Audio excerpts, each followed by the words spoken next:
The email hit my phone at exactly 4:11 on a Tuesday afternoon. And by the time I finished reading it the second time, I honestly thought somebody in the HOA office had to be pulling a prank. Effective immediately. Children were prohibited from playing in the neighborhood park or on any community street after 5 o'clock in the evening. That was it.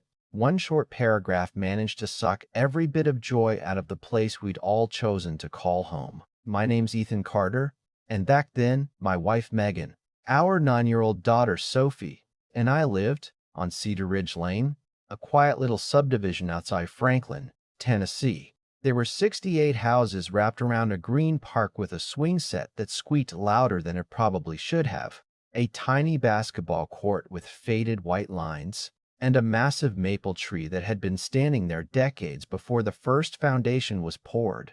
Every evening, the neighborhood came alive in a way that reminded me of the town where I grew up. Kids raced bicycles until the streetlights flickered on. Basketballs echoed between garages. Parents leaned against pickup trucks talking about work, football, the weather, or whatever else came to mind while somebody inevitably grilled burgers somewhere close enough that you could smell dinner before you saw the smoke. It wasn't fancy, but it felt real, and these days that's harder to find than people realize. I work as a project estimator for a construction company, which means most days I don't even pull into my driveway until somewhere around 5:30. Sophie knew the routine. She'd finish homework, help Megan set the table if she was home early. Then we'd walk over to the park after dinner, sometimes for 20 minutes, sometimes for an hour, depending on how tired everybody was. Those evenings weren't just about letting kids burn energy. They were the only time neighbors actually became neighbors. You learned who had a new puppy, whose son had made varsity, whose mother was recovering from surgery. It was the heartbeat of the whole subdivision, and none of us really appreciated that until somebody tried shutting it down. Within 15 minutes of the email arriving, our neighborhood group chat exploded. Phones buzzed nonstop. People were asking if the message was fake, if anyone had voted on it, if there'd been some accident nobody knew about. One dad joked that apparently children had become nocturnal criminals. Another replied that maybe laughter violated the architectural guidelines now. We laughed because it sounded ridiculous. But underneath every joke was the same question. How exactly were kids supposed to play after school if they couldn't go outside until after dinner? Friday afternoon made things worse. Bright yellow violation notices started appearing on front doors all over Cedar Ridge like somebody was handing out parking tickets in a ghost town. Ours was taped right across the storm door where everyone could see it. I peeled it off before Megan even got home because I didn't want Sophie asking why we'd done something wrong. The notice claimed we'd allowed unsupervised recreational activity after restricted hours. That would have been impressive considering Sophie hadn't even been outside. She'd spent the evening sitting beside me on our back patio working through math homework while I answered emails from work. I actually laughed when I first read it, not because it was funny, but because it was so unbelievably careless. Whoever wrote those violations hadn't even bothered checking whether they were true. That was the moment something shifted inside me. Up until then, I'd assumed somebody on the HOA board had simply made a bad decision. Now I realized they weren't interested in being fair. They just expected everyone to accept whatever landed in their mailbox. That night after Sophie went to bed, Megan found me sitting at the kitchen table surrounded by our HOA binder, a legal pad, and a laptop. She smiled that smile spouses get when they know you're about to disappear down a rabbit hole. "You're not letting this go, are you?" she asked. I looked up and shrugged. If they can make up a rule because they feel like it, what stops them from making another one next month? She didn't answer right away. She just poured herself a cup of tea, sat across from me, and finally said, "Then make sure you know more about their rules than they do." That's probably the smartest advice anybody gave me during the whole mess. I spent the next 2 hours reading through pages most homeowners never open after closing day. Covenanters' bylaws, committee procedures, page after page of language dry enough to cure insomnia. Most of it had nothing to do with kids or parks, but buried halfway through the governance section I found a sentence that made me stop reading and smile. Every homeowner had the right to request association records, including board meeting minutes and complaint documentation, provided the request was submitted in writing. I read it again just to make sure I wasn't imagining things. Then I opened my laptop, started typing, and realized something that would end up changing everything. If this ridiculous rule really had a legitimate reason behind it, the paperwork would prove it. And if it didn't, the paperwork would prove that, too. Either way, somebody was about to have a very uncomfortable conversation. The following Monday, I hand-delivered my records request to the property management office instead of mailing it because I wanted to look someone in the eye when they accepted it. The receptionist barely glanced at me before sliding the envelope into an inbox already overflowing with paperwork. "You'll hear back within 3 business days," she said with a kind of rehearsed smile that told me she'd delivered that line 1,000 times. I thanked her, walked back to my truck, and realized I felt strangely calm. I wasn't angry anymore. Anger makes people sloppy. Curiosity makes them dangerous. For 3 days, I waited, going to work, eating dinner with my family, pretending life was normal while the neighborhood slowly grew quieter. Parents stopped bringing their kids to the park because nobody wanted another violation notice. Basketballs disappeared. Bicycles stayed inside garages. Every evening around 6 o'clock, I'd sit on the porch with a cup of coffee and hear almost nothing. It was eerie. The silence didn't feel peaceful. It felt forced, like somebody had muted the soundtrack to an entire community. Even Sophie noticed. One night, she looked through the living room window and asked, "Dad, did everybody move away?" That question bothered me more than the violation notice ever had. Kids aren't supposed to notice when joy disappears from a neighborhood, but she did. Thursday morning, an email finally landed in my inbox with 3 attachments, 46 pages of meeting minutes, correspondence, and homeowner complaints. I smiled so hard Megan laughed from across the kitchen. "You look like somebody just handed you treasure." "Maybe they did," I said. That evening after dinner, I spread everything across the dining room table with colored sticky notes, a yellow highlighter, and enough coffee to keep me awake until sunrise if I needed it. The first 10 pages were mostly boring budget discussions, landscaping contracts, irrigation repairs, pool maintenance. Nothing unusual. Then I reached the meeting where the new playground restriction had first appeared on the agenda. I slowed down and started reading every sentence twice. According to the official minutes, several residents had expressed concerns about evening noise levels. That sounded legitimate until I flipped ahead to the attached complaint log. There weren't several complaints. There wasn't even a handful. There was exactly one. One complaint, filed 6 days before the emergency board meeting. I leaned back in my chair and actually laughed out loud. Megan looked over from the couch. "Good news?" Either good news or somebody just made the dumbest paper trail I've ever seen. The complaint came from a board member named Richard Holloway, the HOA secretary. Richard lived in one of the larger homes overlooking the park. I'd spoken to him maybe twice in 3 years. Nice enough on the surface, always wearing pressed polo shirts, always talking about efficiency and protecting property values. According to the complaint, children's laughter, bouncing basketballs, and conversations between parents had become disruptive to his remote consulting business conducted from a newly renovated upstairs office overlooking the park. That was it. No reports of vandalism, no safety incidents, no police calls, no repeated complaints from neighbors. Just one man who wanted quieter evenings while he worked from home. I kept digging. Buried inside the email correspondence was another interesting detail. Richard hadn't simply filed a complaint. He'd emailed every other board member individually, arguing that immediate action was necessary before quality of life standards deteriorated. Immediate action. Those words stood out because nowhere in the bylaws did it authorize one board member to create an emergency policy over a single personal inconvenience. I highlighted every reference, every date, every vote. The timeline practically assembled itself. Complaint submitted on Monday. Informal board discussion Tuesday morning. Emergency email vote Wednesday afternoon. Community announcement Tuesday of the following week. No homeowner forum. No survey. No advance notice. no opportunity for residents to comment. They hadn't just created a bad rule, they'd skipped almost every step designed to prevent bad rules from happening in the first place. By Friday afternoon, I wasn't the only one asking questions. Word spread quickly once a few neighbors learned I'd requested the records. Mark Reynolds from across the street knocked on my door carrying 2 pizzas and 6 bottles of soda. "Thought you might need reinforcements," he joked. Before long, our dining room looked less like a family home and more like a legal war room. Parents gathered around, highlighting pages, comparing dates, taking photos of documents with their phones.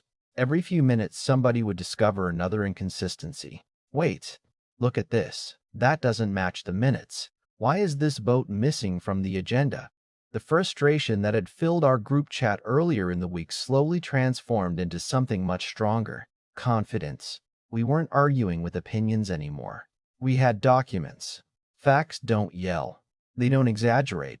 They just sit there quietly until somebody reads them out loud. Saturday morning, Richard happened to be outside watering flowers when I walked past with Sophie. He waved like nothing had happened. "Morning, Ethan, morning." I almost kept walking. But then he glanced toward the empty park and smiled. Amazing how peaceful the neighborhood feels now. I looked at him for a second, then back at the deserted swings rocking gently in the breeze. "Peaceful?" I said. "It sounds abandoned." His smile faded just enough for me to notice. "Some people appreciate quiet. Some people bought homes in neighborhoods full of families," I replied. "That's usually a clue you'll hear children." He opened his mouth as if he wanted to continue, but I simply smiled, wished him a good weekend, and walked away. That conversation told me something the paperwork couldn't. Richard genuinely believed he was right. He didn't think he'd abused his position. He thought everyone else should rearrange their lives around his preferences. People like that rarely change because someone argues with them. They change when the room stops agreeing with them. Monday evening arrived, bringing the monthly HOA board meeting. I've never seen the clubhouse so full. Every chair was taken 30 minutes before the meeting started. People stood shoulder to shoulder along the walls. Couples who had never attended an HOA meeting in their lives showed up carrying printed copies of the documents I'd shared over the weekend. The atmosphere wasn't loud. It was focused. Richard walked in wearing a navy blazer, smiling politely as usual. But I noticed his expression changed the moment he realized nearly everyone in the room was holding the same highlighted packet. He looked toward the board president, who quietly asked, "What's everyone carrying?" Richard shrugged, though he suddenly didn't look nearly as confident. The meeting started with routine business: approval of landscaping expenses, discussion about repainting entrance signs, all the normal procedural items. Finally, the president reached new business and asked whether anyone wished to address the board regarding the playground restriction. I stood up, carrying one thin folder. My heart was pounding harder than I expected. But once I reached the front of the room, something strange happened. I wasn't nervous anymore. I wasn't speaking only for Sophie or for my family. I was speaking for every parent who'd watched an empty park and wondered why nobody had questioned something so obviously wrong. I placed a complaint log on the table in front of the board and looked directly at Richard. "I'd like to thank the association," I began calmly, "for honoring my records request, because after reading every page, I finally understand why our children were banned from playing after 5 o'clock." The room became so quiet I could hear the air conditioner cycling overhead. Richard folded his arms, trying to look relaxed, but I noticed he stopped making eye contact with everyone except the tabletop in front of him, and that was exactly the moment I knew the meeting was about to change a way none of them had expected. Richard finally looked up at me, forcing a smile that wasn't nearly as convincing as the one he wore when nobody challenged him. "Mr. Carter," he said, trying to sound patient, "the board acted in the best interest of the community." I nodded. "Then let's talk about the community." I lifted the complaint log so everyone could see it. "According to the official records you provided me, this policy wasn't created because dozens of families complained. It wasn't created because there were safety concerns. It wasn't even created after multiple noise reports. It came from exactly one complaint." I paused just long enough for the silence to settle over the room. One complaint, filed by you. Every head turned toward Richard. The board president reached for the packet in front of him, flipping pages faster than before. I continued before anyone could interrupt. Your email says children's laughter was interfering with your consulting work because your new office overlooks the park. That's understandable. Everyone likes a quiet workspace. But instead of buying thicker windows, wearing noise-canceling headphones, or simply remembering you moved into a neighborhood built for families, you convinced the board to punish every child living here. A woman sitting near the back shook her head in disbelief. Another father quietly muttered, "You gotta be kidding me." Richard cleared his throat. "You're taking that email out of context." "Am I?" I asked calmly, sliding another highlighted page across the table. "Because this is also your email where you requested immediate action before consulting homeowners, and this is the meeting record showing no public discussion took place. And this is the bylaw requiring homeowners be given an opportunity to comment before major use restrictions are adopted." I looked around the room instead of at Richard. "These aren't my opinions. These are your own documents." The atmosphere changed almost instantly. Until that moment, people had been frustrated. Now they were disappointed.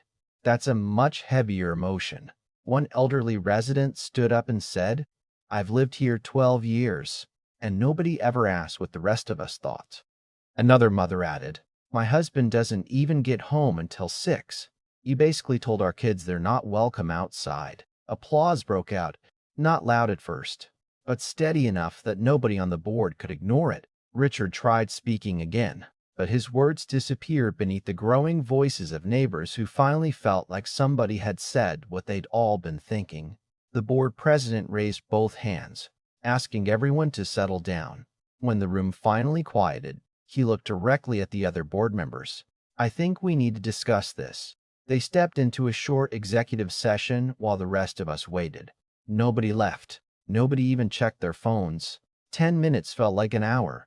Richard remained seated alone at the far end of the table, staring at the papers in front of him. For the first time since I'd met him, he looked less like a confident HOA official and more like an ordinary man realizing he badly misjudged the people around him. When the board returned, the president spoke first. "After reviewing the governing documents and the concerns raised tonight, the board unanimously votes to repeal the playground restriction effective immediately." The room erupted. Parents clapped. Kids who had been waiting outside peeked through the clubhouse windows, wondering what had happened. Someone behind me laughed and shouted, "Guess recess is back." Even I couldn't help smiling. Not because I'd won. Honestly, it never felt like winning. It felt like common sense had finally caught up with authority. The very next evening, Cedar Ridge sounded like itself again. Basketballs bounced across the half-court. Little kids chased each other around the maple tree until the streetlights blinked on.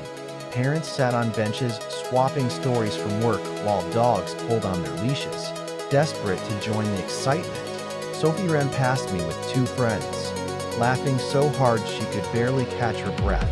She waved and yelled, "We'll be home before dark." I raised my coffee cup and waved back, realizing that sound, children's laughter echoing through the neighborhood, had never been the problem.